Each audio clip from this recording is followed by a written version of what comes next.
Hello and welcome to Tuesday night's Hotline Live with Record Sport, brought to you by NordVPN. Easily the best VPN to use when you're abroad to watch all sorts of sporting matches. Tonight, I'm delighted to say I'm joined by Record Sport's Andy Newport. Andy, how's it going?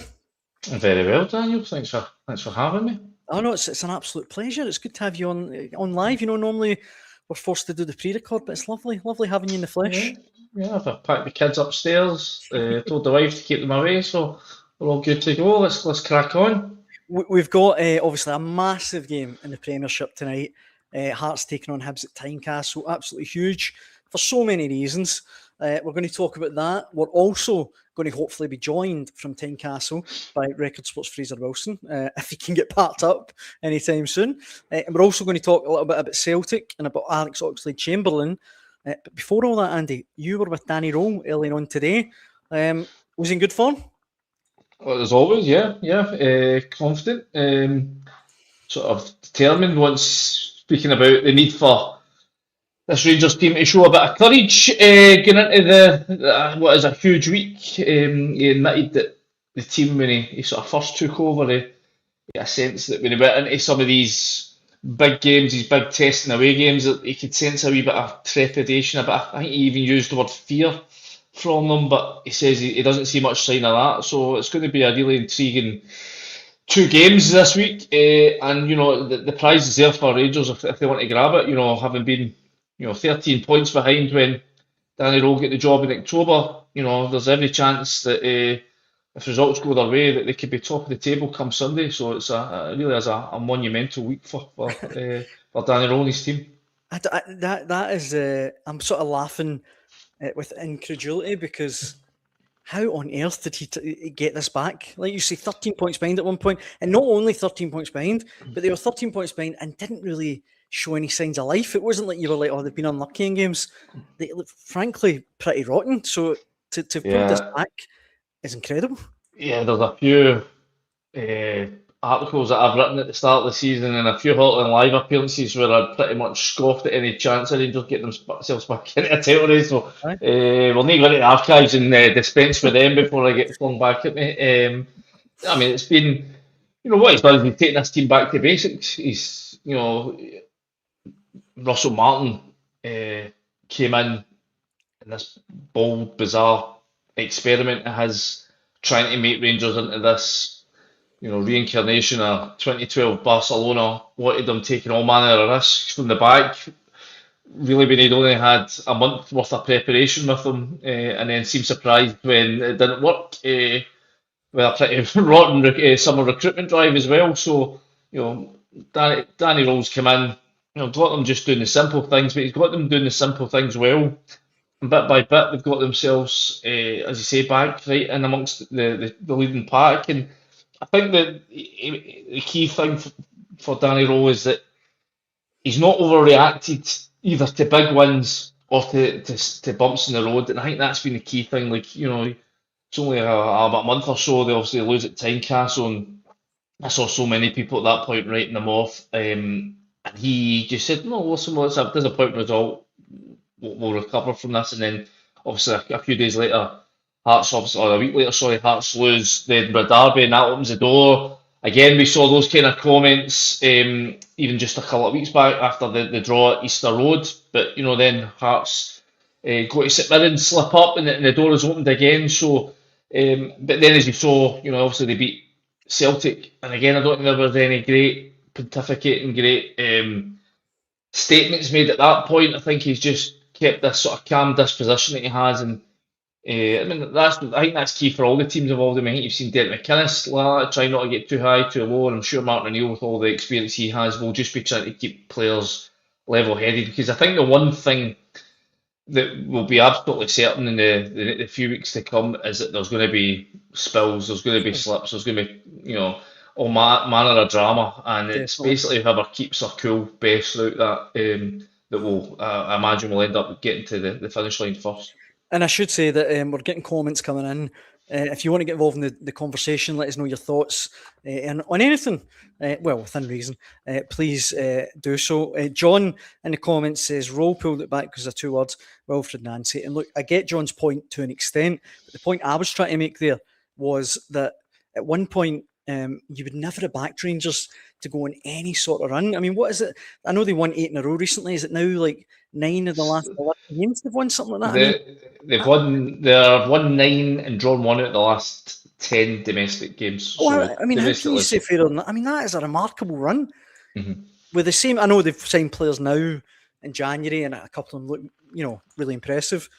But it's still early days. But that was John's entirely right to point out that Celtic had a terrible spell under Wilfred Nancy. The only people who are responsible for that are the Celtic board. They're the one that made that decision. Rangers fans will sit here and go, well, had the Rangers board picked Danny Rowe as they were considering in the summer, how different would this season look? So listen, if your auntie had what's, then we'll leave it at that. But listen, I think whatever way you want to say who's to blame or why things have happened, the one thing you can be absolutely certain of is it's going to be a brilliant run, and I cannot wait to see how it all unfolds in the weeks to come. Aye, absolutely. We've got comments coming in, as I say, and we will talk about the Edinburgh Derby and Celtic a little bit later on. But I think we can actually hear from the Rangers manager who was speaking earlier on today ahead of that game against Motherwell tomorrow night. It's going to be great. But here's what he had to say. We know what we expect in this game, and for us it's the next big challenge on a tough place. I think in the last couple of weeks we were always ready for this challenge, and we took always good results from these big games, and tomorrow is the next step. We go there with confidence, with ambitions, and we have to do a lot of things right tomorrow to win such a game. It feels great at the moment that we have such a run, that we took a lot of wins, less conceded goals, we score goals, all those things that gives us a big belief and trust in what we are doing. But the season is still long, a lot of big games ahead, and for this it makes no sense to look too far away. But if we can continue our way, then there is a chance for more. It's a big job to do this again and again and again and again until the end of the season. And we prepare this, we're ready. The signings in the January helps, of course, is a part because they bring experience, they bring quality, but also my players here deserves a lot of credit so far. I see more and more players come now to 100%, and I think this is the most important key, that you have players, especially in the second half of the season, and this is again the experience in Munich, you need in the crunch time your players on a perfect level, and if you have this, then you have a big chance. Are you going to the game tonight, maybe with a little Hibs scarf or something, or will you just watch? No, because I will watch it in the evening. But I think general, it makes no sense to cross the fingers for other teams. And this is now the result from the last couple of weeks. We have everything in our hand. If we do our job right, then it's not so important how the results in other places are. Sometimes I make the phone off because I live, calmer instead of I'm looking too much. You never know. Sometimes there's a goal in extra time 7, and then maybe you are too angry. You never know. But in this case, no. Focus on ourselves, make our group better, have a good performance, and deliver tomorrow again a good game, and then we'll see what we get. We've started something in the comments here, Andy. Your loyal Muppet says Danny Rowe knows how to get the best out of this squad, unlike Russell Martin, who called everyone out on telly except himself. Marzuno, who knows a Celtic man, said, I hate to give Roll any credit, but he's walked into Glasgow cold in his 30s and known what to say in this mental minefield. Luke says, if Rangers hadn't had Russell Martin, they would have been clear of the rest. However, there's a few people hitting back. Chris says, Roll is a fraud. He didn't even want the job in the first place. He'll be in the English Championship next season. Sean says, after the Hibs game, all I seen was Rangers lacked the minerals to win the league. Our results against Killie and Queen's Park, the reason people now think differently. I mean, whatever happens, whatever people's opinion, this game tomorrow night, Andy, is going to be an absolute cracker. I mean, it's incredible when you think about it. That's right. Motherwell, last time they conceded a goal at home, Danny Rowe wasn't even in Glasgow. He hadn't even been appointed yet. They lost 2-1 to Falkirk. I think it was October the 18th.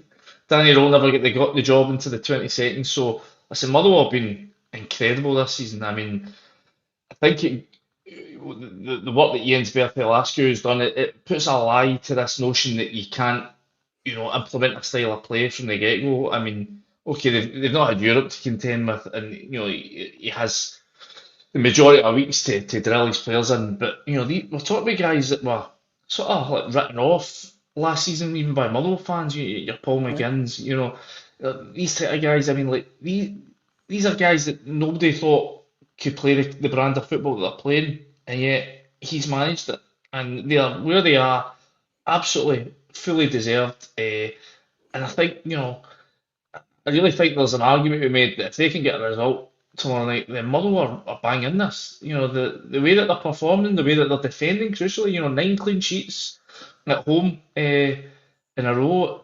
It's just remarkable stuff. And it would if it was any other club, you would rightly be saying, yeah, well, they're contenders. So I don't see why we should be looking at their results and saying that it's anything but that. So I think it's fascinating. This is a week. This could be you look at Hearts tonight. Hearts can get 2 wins this week. There's every chance they could find themselves 9 points clear. This is why it's such a fascinating title race this season, because every game has meaning. Every game has a potential for drama and for storyline. So I just think it's been such a refreshingly great year for Scottish football, and up and down the league, there's stories all over the place. So I can't wait to see how it all unfolds. Aye, absolutely. I mean, you can see, I was about to put it up there, the latest Premiership table. I mean, Motherwell, they're 4th. And I get that they're obviously a little bit behind Hearts with a game in hand. But as you say, Andy, they've been so impressive this season. And not just, Maz Winisi has grabbed a lot of the headlines with his goals. But the boy, Elijah Just, every time I see him play, he's absolutely first class. He was playing in I think it was the Austrian 2nd Division last year.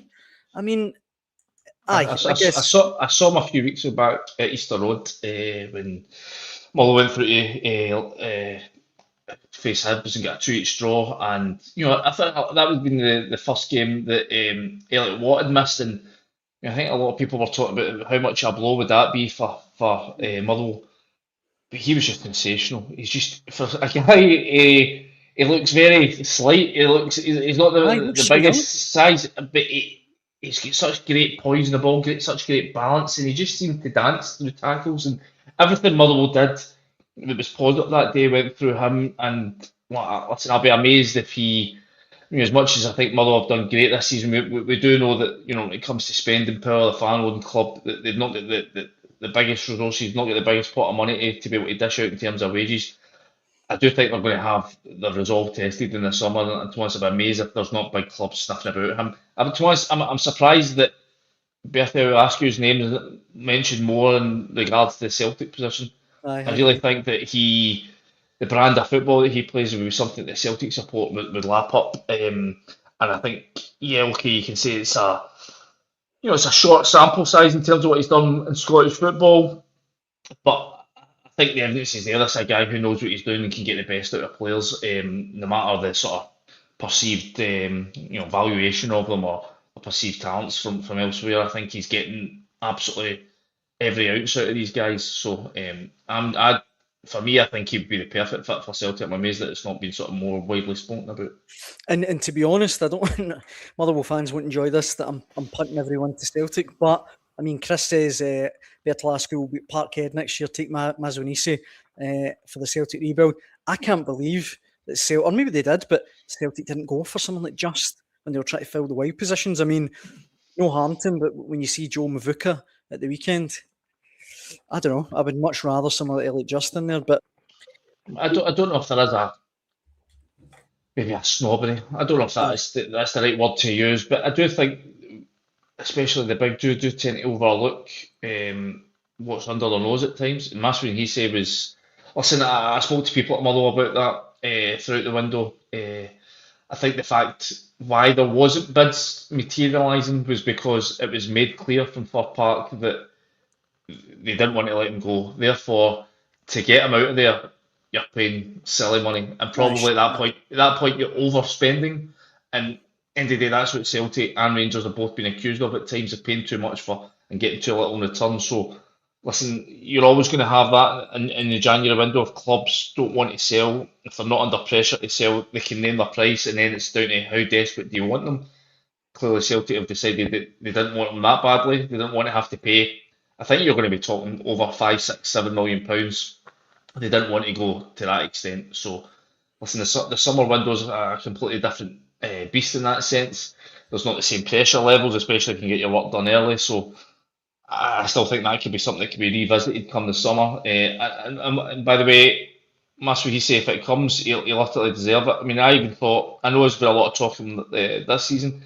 I thought there were signs of his potential and his form last year when he sort of came through there. And I think, in terms of what Celtic needs, somebody that's got an ability to play through the middle, play out wide, offer a bit of variety, stretch defences, crucially knows where the goal is. I think he's got everything. I'd be amazed if Rangers went having a look at him as well. I did speak to people at Rangers throughout January. They were aware of him, keeping an eye on him. They didn't feel that was a priority they had to make. I think the Scott Wilson deal was the one that they prioritised. Obviously, get that one over the line. He's obviously got a option to make his deal permanent come this summer. But just his Masuhis, just his variety, his adaptability, his ability to play through the middle, both sides. I think he could do a job for both halves Old Firm, and if they can come up with the kind of package that interests Motherwell, then it might be something that they look at. I know, I completely agree. Just to finish on tomorrow night's game, Green Machine in the comments says Motherwell was the team to fear for the top three. They've won 11, drawn 10 and lost 3 and don't lose goals at home. As you mentioned, on the 18th of October was the last time they conceded at all at home.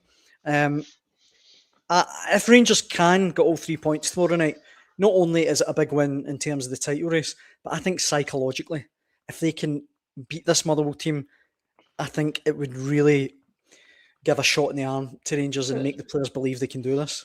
Listen, I think there's been some tests that Danny Rowe's team has passed so far and others that they failed. I mean, it took them a long time in Europe to get that first win. Obviously, a really disappointing Europa League campaign, but they obviously got that win late on. And I think going into the Celtic game, there was pressure on them because they hadn't really won a big game, a big proper game under Danny Rowe, but they knocked that off with that win at Parkhead. But you do look at the game at Tynecastle, game at Easter Road, and you go, they were opportunities for this Rangers team to really go and make a mark, and they kind of let it slip. And I think one of the commenters mentioned that earlier on, the narrative around the team, how it flips just because they've beaten Kilmarnock and Queen's Park. And there is an element of that, that's right. But I think what's changed is that there was a team that wasn't scoring goals, and the new signings have suddenly offered, just a sharper cutting edge to them. And listen, anytime I've spoken about this, over whether it be Hotline Live or the Rangers podcast in the paper, it's been heavily caveated with, this is a Kilmarnock team that are second bottom of the table and a Queen's Park team that are struggling in the Championship. So they can't get too carried away with that. But if they can take that kind of form into the Motherwell game, get a result there, then I think Rangers fans will get every right to be excited. I think Hearts and Celtic fans would have every right to be concerned at that point, because I think that would be a signal of intent if they can then back it up, especially against Hearts. I think the interesting thing about the game tomorrow night, what sort of approach Rangers take. I mean, the only time we've really seen Motherwell struggle badly this season was that game against St Mirren at Hampden, when St Mirren went really direct and really physical and just out-muscled Motherwell. Now, you look at this, the way that this Rangers team is growing, and I mean that literally under Danny Rowe. You look at Chokwani coming in, an absolute unit. Two Romans coming in, a big lad himself, 6'4", Ryan Nadiri. You get Manny Fernandez looking to come back from a couple of games out. 6'4" as well. Yusuf Chamiti's a big lad as well. So Rangers have got plenty of height, plenty of power in their team now. I wonder if they just decide we're just going to go the way that Sunderland do and just try and run over the top of them effectively. How Motherwell will respond? I mean, that was a chastening defeat for Berthel Askew's men. I wonder if he's reflected in that and worked out a way to counter that, if that is the way that the Rangers decide to go. I want to get your take, Andy, on the growing sort of ticket feud, which is kind of bubbling away in the background ahead of Rangers, Celtic and Scottish Cup. But just before that, what's your prediction for tomorrow? How do you see it going? I think I said this in the Rangers podcast earlier on today, if Rangers play it 100%, I can see them getting a result. But I think if they're anything off that, this is a Motherwell team that know how to exploit gaps. If you only had to see how unfortunate Motherwell were that game at Ibrox just after Christmas when they were terrific and really deserved to get something that day, they wouldn't have any fear of this. So if Rangers are any way off their top level, I think I could see Motherwell getting something for the game. But if Rangers are at it as they have been the last couple of games, and a caveat again, it's only Kilmarnock and it's only Queen's Park, then I can see them getting a result. For what it's worth, I think Rangers are going to win tomorrow night. I know, look, how can you say that? Motherwell don't even see goals at home. I get that. But it's Rangers, have, as you say, transformed physically, even in the last couple of weeks. I just fancy them to get the win tomorrow night. But I guess we'll see. I mentioned, Andy, the ticket talking point, which has been going on ever since Rangers and Celtic were drawn in the quarter-final of the Scottish Cup together. Did Danny Rowe mention that at all today? Was there any talk of that? Not so much the ticket thing, just to say that he was looking forward to the sort of quirky nature of the fact you're going to have two derby matches a week apart, maybe even only 6 days apart, depending on what happens with the TV selections. So, yeah, I mean, he's looking forward to it. As far as even just talking to folk at Rangers today, I think they're still trying to work out the response to the situation. Obviously, it was our colleague Mick Gannon who yesterday brought the news that Celtic were indeed going to go and look to get not just the full Bruno, they wanted the full 10,000 seats or 20% as the Scottish Cup rules allow for. I must admit, I'll be surprised if they get. I don't even think that they'll get the Bruno. I just think you've got to take into account the policing situation. I know the police came out today and released a statement in which they said that they'll leave it to the clubs to decide. But the clubs have come to an agreement over this time last year over allocations of around 2,000, 2,500, depending on which the clubs are playing host, based on around, I think around 5%, I think it is. And I just don't see Rangers being keen to budge for that. They've had to, put in some, significant. They had to spend some significant money putting in the netting that goes up for these games. I'm not sure how that would that have to be, reconfigured. If they were to give them the whole Broomlane, would you have to have this netting stretching across the whole stand? I can imagine the Rangers, the people at Rangers going, no, we'll just stick to the league arrangements, especially as you're going to have a game the week before.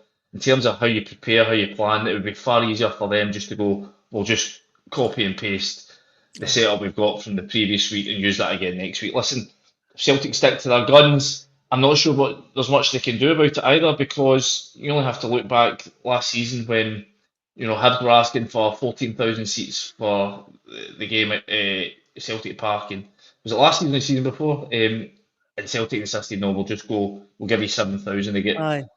So listen, that I might be wrong, but that's just my gut feeling on it. I think you'll just see the league the league arrangement of 2,000 seats, something like that. Aye, look, I mean, in the comments, Marzuno points out there's no ambiguity in the language of the rules. Celtic can claim 20% of the tickets, not request. However, a few people replying saying they can claim up to 20%. Well, my understanding of it is that there will obviously be safety security measures that have to. In fact, there is. I had to. If you give me a second, I can find there's a second clause in the rule.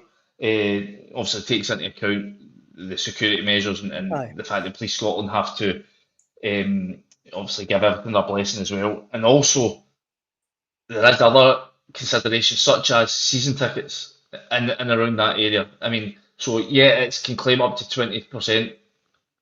I think that is a bit of the language is vague. From the people I've speaking to the SFA, it's not a hard and fast rule, as we've seen over the last couple of seasons, where as we say, Hibs wanted 14,000 seats at Celtic Park and only get 7. So Celtic can ask, they can request, they can push for it, but it's not an absolute hard and fast rule that they'll get them. I kind of thought that, if Celtic were to get the Broomloan stand, that is almost a compromise, because they could say we're due 10,000, well there's 7,000. I mean, look in the comments as well. Your low Muppet says, "Get all the percentage of Celtic fans in. It's been too long this tit for tat." And Brian points it as well. Give them the 20%. It would be like the good old days. Well, listen, I'm not saying I wouldn't like to see it. I think. Why? Of course not. I think the derby, in terms of both grounds, it's nowhere near the spectacle it used to be, and I think it would be great to see both clubs get back to a point where they can, act maturely enough to come to a compromise that suits both sets of away fans. And listen, I'm not going to get into who started this and why it all kicked off. I'm sure that the folk in the comments can argue that one out, but there's no doubt as a spectacle, it's not what it used to be. And if we could get back to that kind of, those kind of sights of 7,500 Celtic fans behind the goal at Celtic Park and 7,000 or 8,000 Rangers fans over in the corner at Celtic Park, then that would be terrific for me. I think that would be the dream scenario in terms of how you revitalise the fixture. The fixture's great, but how you get it back to the sort of the magnitude it once had. Aye, no, look, I completely agree. For what it's worth, though, I do tend to agree with you in the sense that I think it will work out the same arrangement as the league, almost purely because they play each other the weekend before. Rangers will probably just say, "Look, we've got it all set up. Yeah, we've got copy and paste. It's the copy and paste. They're just going to. I would just imagine. And again, I've tried to speak to some people at Rangers today, and they're still, basically formulating their response to. I'm not even sure if they've had the actual formal request from Celtic in yet. But I could imagine, this is just my hunch on it, that they'll go, no, we'll just use the same sort of setup for both matches. Aye, no, I suspect you're probably right about that. But we'll see. Time is getting away from us. Hopefully, any minute now, we'll be joined by Record Sports' Fraser Wilson from Tynecastle. You look curious, Andy. Knowing how it is to get part around Tynecastle, I don't expect to see him any time before kick-off, frankly. I mean, I was very lucky to come back and find my car wasn't been loaded onto the back of a cherry picker, what do you call it, the low loader thing. I managed to escape that with one of the wee traffic wardens by about a matter of seconds last time I was through there. So yeah, I don't envy Fraddy's chances of getting his motor dumped somewhere. You'll probably have to park somewhere in Kilstorfen or something like that. He did promise me. I said this to him. I said, "Look, it's going to be mad," and he went, "No, mate, I've got a parking space." So well, let me put it this way: I've never parked in the same place twice going to Tynecastle, so we might not need to tell me where it is so I can dump my motor there next time. Aye, absolutely. But he hopefully will jump on before the end of the show. But the Edinburgh Derby tonight, Andy, Hearts Hibs. Obviously, it's always a huge game when these two teams meet, but I think particularly tonight, not just with the title race, but the fact that Hearts, we actually talked about this the other day in Hotline, that the defeat at St Mirren, the fact they were really poor, they need to hit back tonight. They need to show everyone, look, we are genuine title contenders. We're going nowhere. Well, that's what I'm saying earlier on. I mean, there has been so many ups and downs in this title race for all three teams that are leading the chase, and at various points you might have thought that's them in the slide. You think back to Hearts, the run in November they had where they were really poor and dropped a lot of points, but they've recovered so well from that. They go and beat Rangers, they've beaten Celtic twice each. Even the game against Celtic recently, they're 2-1 down. Obviously the red card, and we won't dig over that one again. But they get the equaliser. At that point, I think if they'd lost that game, everybody was looking at Celtic and going, right, okay, they're now on the charge and Hearts are on the slide. But no, okay, it was a disappointing performance and result. As I say, I was there against St Mirren last week, but this is the thing: if they can get, and we're talking about narrative changes, with Rangers, drawing against Hibs and getting, rattling the goals against Kelly in Queen's Park. If Hearts can respond to what was a really flat performance in Paisley with a Derby win, then again, that's all forgotten about. And now they're on the charge again. And especially then they can go to Ibrox, and if they can get a win there, then it's pretty much Hearts' title to lose at that point, isn't it? So I do think there's going to be questions asked at Hearts in terms of, I think that they're starting to see signs that injuries, suspensions are mounting up, and it's having an impact on them. I thought the game last week, whatever you can say about Hearts' style of play, whatever, they've always carried a threat about them. I thought they were really blunt last week in Paisley. I thought they defended terrifically well, especially with 10 men, and just unfortunate the sort of St Mirren's pressure told 2 minutes for the end. But they have to carry a threat. I think Craig Halkett being out tonight, also with suspension, is a blow. Yeah. But listen, there's no way that they're all going to have a go at Hibs tonight in front of their own fans with everything at stake. I think for Hibs, they've had an up and down spell of late. I still think they've done terrifically well. Any other season, you'd be saying Hibs have had a great season, but when you hold it up against what Hearts are doing, it sort of pales a wee bit. But here's a chance for them to be almost not king makers, but king slayers. If they can, dent Hearts' title charge, then that'll be a huge result for the Hibs fans themselves. Aye, no, I completely agree. We've got some differing opinions in the comments. Let me run through a few of them. The Curry Muncher says Hibs need to stay. Hibs need to win to stay in contention. Dennis reckons Hearts will lose. They'll plummet out the top 6.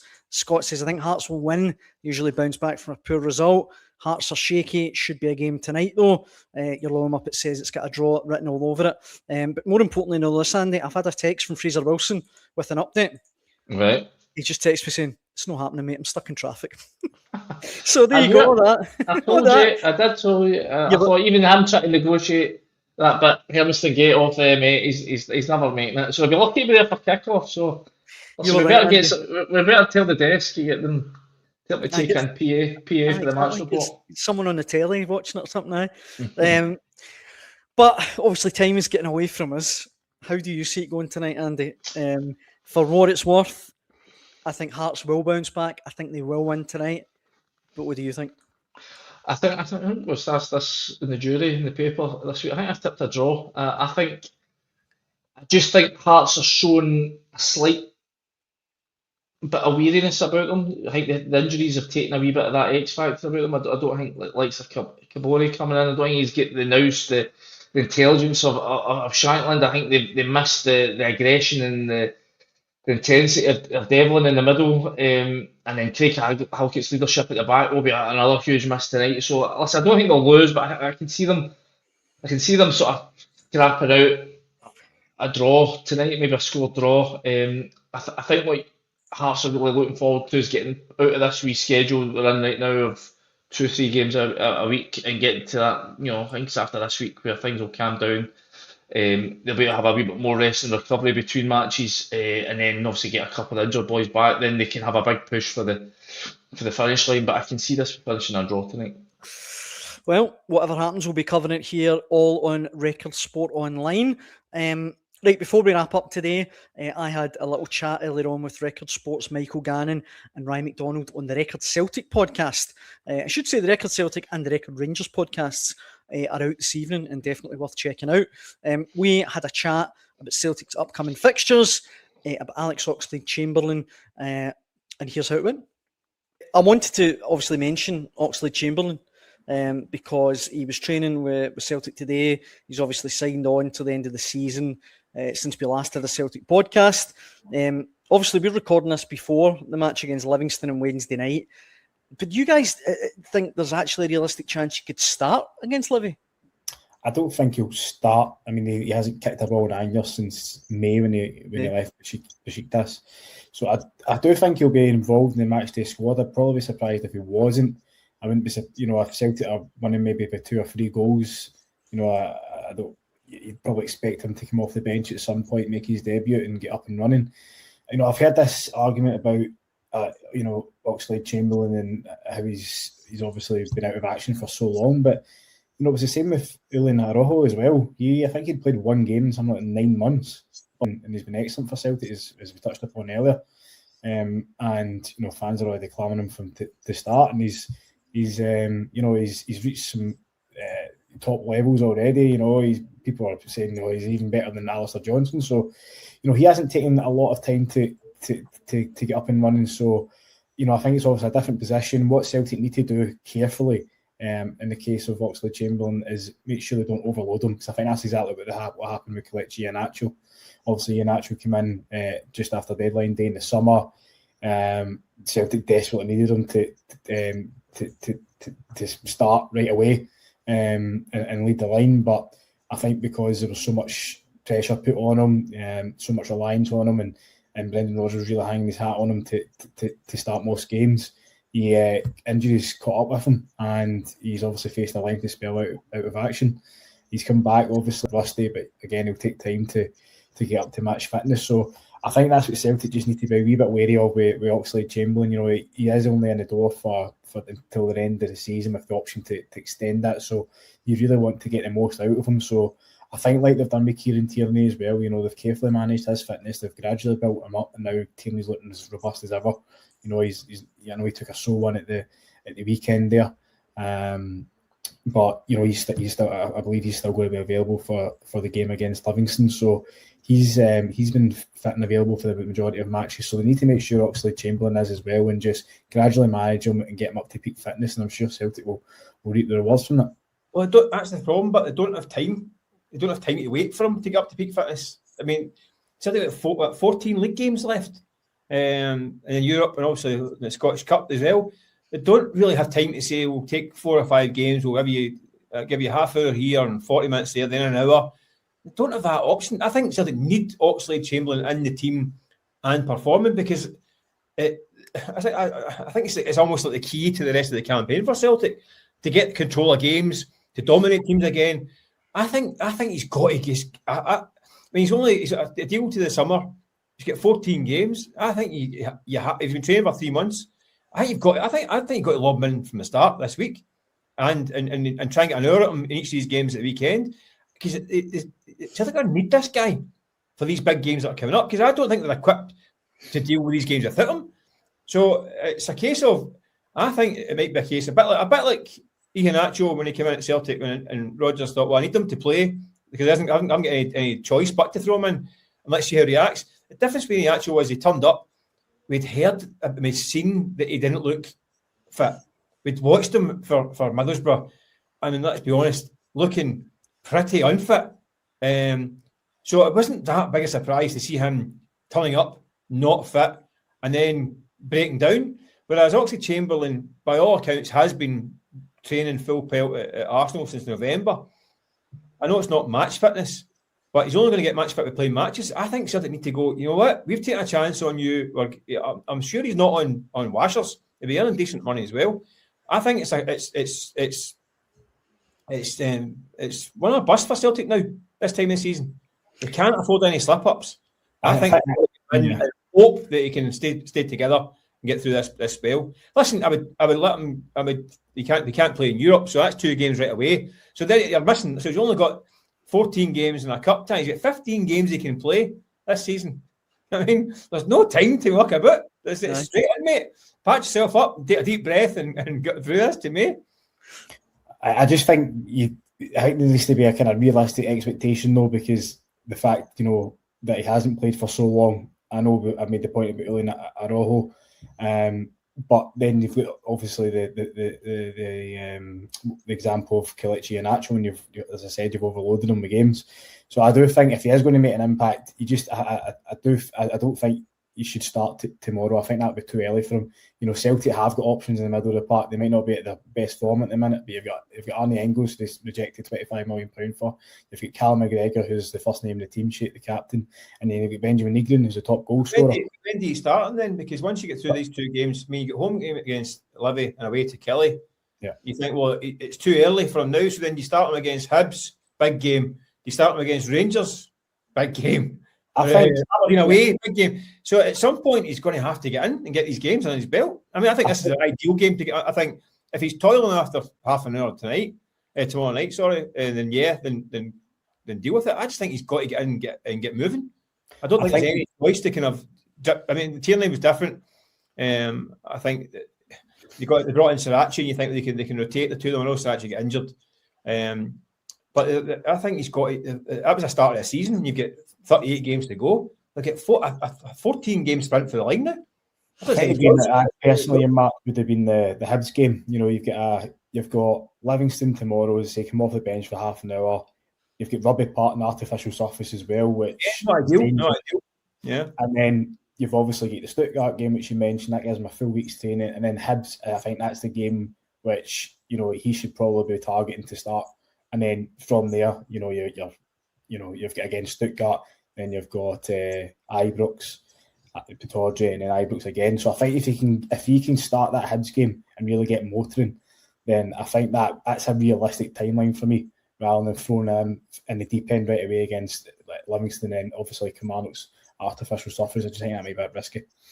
Martin, I think you can't have any risk doing it. The games over that 10-day spell are going to make or break the season. Yeah. You need to know if this guy's robust enough to cope with it, and you only know him playing. You would think Martin O'Neill was obviously clever enough to know that, look, if this guy's going to take 3-4 weeks to get up to speed, there's no point in it.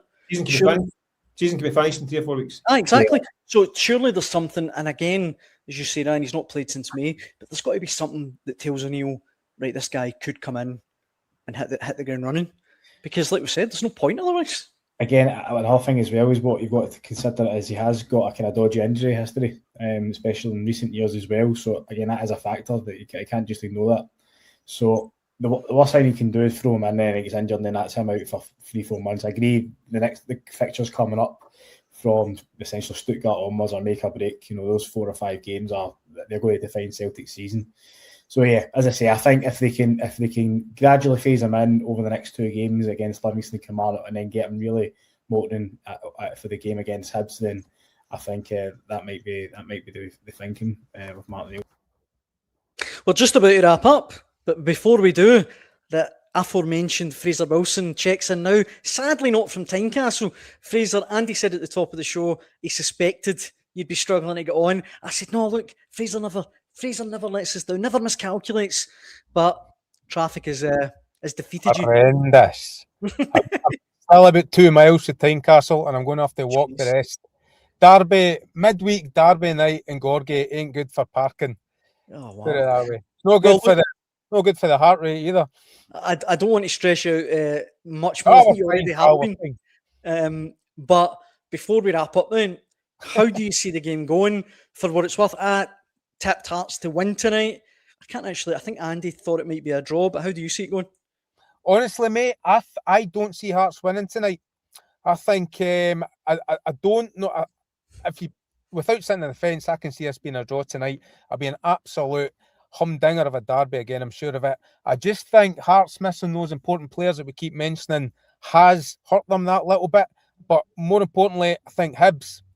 I think David Gray has a measure of Hearts in these derbies at the moment. This will be his 6th tonight. He's only lost one of them. They were very unlucky to lose that one here at the start of the season. One piece of quality that separated the two sides.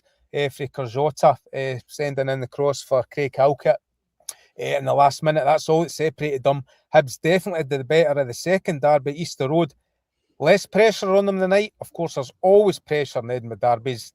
Even the one I covered last season where they were bottom and second bottom of the league had pressure on it. So, no, I can see it being a draw. I just don't see Hearts winning tonight. And do you know what? A point means they will still be top of the table no matter what come tomorrow night. I'm not talking about bubbles bursting or anything like that.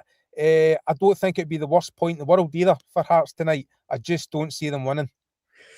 I mean, I know I've just tipped Hearts to win, but the missing trio of Shankland, Halkett, and obviously There you go, Cammy Devlin. No, you've got plenty of midfield options to cover Devlin, as brilliant as he's been, but Shanklin's irreplaceable up top. Kabore Yeah. did great against Dundee United, the game I was at last Saturday night. Great. Didn't do so well against St Mirren, but obviously they're a man down for most of that game. Halkett has been possibly, for me, Hearts' best outfield player this season. Has been unbelievable. Most improved player probably at centre half, and is without doubt charting at the door for a Scotland call-up for the World Cup. Frankie Kent's a very good deputy to come in. He might even take the armband, you know. So pretty solid there. I suppose maybe Shanklin's still the biggest loss, but it's how do they choose to replace him? We'll find out. In fact, the team's probably dropping just as we speak, but I've not got it in front of me. They could put Braga through the middle. They could choose to start with Kabore again. They might even see Rogers Mato. They've got plenty of options there. They'll maybe go for a surprise option. Just try to see. Just try to see it before we I can read it out, Fraser. I've got it up in front of me. So the Hearts, the following goals: Kent, Beningame, Braga, Kabore, Milne, Findlay, McEntee, Leonard, Kazaridis, and Chesnikov. Chesnikov comes right in out of the cold.